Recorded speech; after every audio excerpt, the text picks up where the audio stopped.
கர்த்தர் ஒருத்தனை உயர்த்துறாருன்னா சந்தோஷப்படுங்க. சந்தோஷப்பட முடியலையா பொறாமப்படாதவங்க. நிறைய பேர்கிட்ட ஒரு சுபாவம், சக விசுவாசியை உயர்த்தினா இன்னொரு விசுவாசிக்கு பொறாமை, தங்கச்சியை உயர்த்தினா அக்காவுக்கு பொறாமை, அண்ணனை உயர்த்தினா தம்பிக்கு பொறாமை. உடனே சொல்றாங்க இப்பதான் சர்ச்சுக்கு வந்தாங்க, அதுக்குள்ள மேல வந்துட்டாங்க, எப்படித்தான் சம்பாதிக்கிறாங்களோ தெரியல. ஏன் கர்த்தர் கொடுக்க மாட்டாரா? அது மட்டும் இல்லாமல் சும்மா இருக்கிற அந்த வீட்டுக்காரை போட்டு சுரண்டுவாங்க பாருங்க. அந்த ஆள் ஒழுங்கா போய் வேலைக்கு போயிட்டு கடன் கட்டு இல்லாமல் இருக்கிறதோட வாழ்க்கையை நடத்துவார். அந்த ஆள்கிட்ட போய் பாருங்க, அவங்க வந்து வண்டியெல்லாம் வாங்கிட்டாங்க, நீங்களும் இருக்கிறீங்களே, எதையாவது கட்டி வண்டி வாங்குங்க, பிள்ளை பாவமா பார்க்குது, எல்லார் வண்டியும் பிள்ளை தொட்டு தொட்டு பார்க்குது. அதுக்கு அந்த ஆளை கடங்காரனாக்கி மாதம் 10,000 கட்ட வச்சு அவன் கடைசியில் வண்டியும் பார்க்குறான், இந்த அம்மாவையும் பார்க்குறான், எதை விற்றா நல்லா இருக்கும்?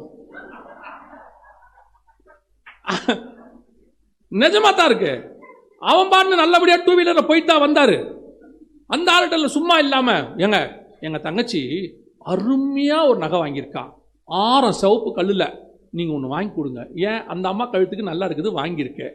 சில அம்மாக்கள்லாம் பார்த்துருக்கீங்களா, கடைக்கு போகும்போது இந்த புடவை கடையில் பொம்மை ஒன்று புடவை கட்டிருக்கும்ல, அதை பார்த்துட்டு கேட்பாங்க, இந்த மாதிரி புடவை கிடைக்குமா? அந்த புடவை பொம்மைக்கு தான் நல்லா இருக்கும், உங்களுக்கு நல்லா இருக்காதுன்னு அந்த அம்மாவுக்கு தெரியவே தெரியாது. பொம்மை கலர் வேற, நம்ம கலர் வேற இல்ல, அது பொம்மைக்கு நல்லா இருக்கு, வாங்கிட்டு வந்துடுறது. கட்டிட்டு வந்தா இது பொம்மையை விட கேவலமா இருக்கும்.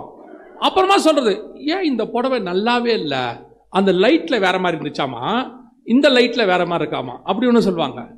கவனிச்சுக்கொள்ளுங்க, நம்ம கூட இருக்கிறவர்களை அல்லது சக சகோதரிகளை அல்லது சக சகோதரனை என்ன ஒன்று யாரை உயர்த்தினாலும் உங்களுக்குள்ள இருக்கக்கூடாத ஒரு சுபாவம் என்ன தெரியுமா? இந்த பொறாமை. உயர்த்துறாரா, கர்த்தரை ஸ்தோத்திரம் பண்ணுங்க, நல்லது சொல்லுங்க. யாரை உயர்த்தி இருக்கிறாரு? கூட இருக்கிற சகோதரனை உயர்த்தி இருக்கிறார்.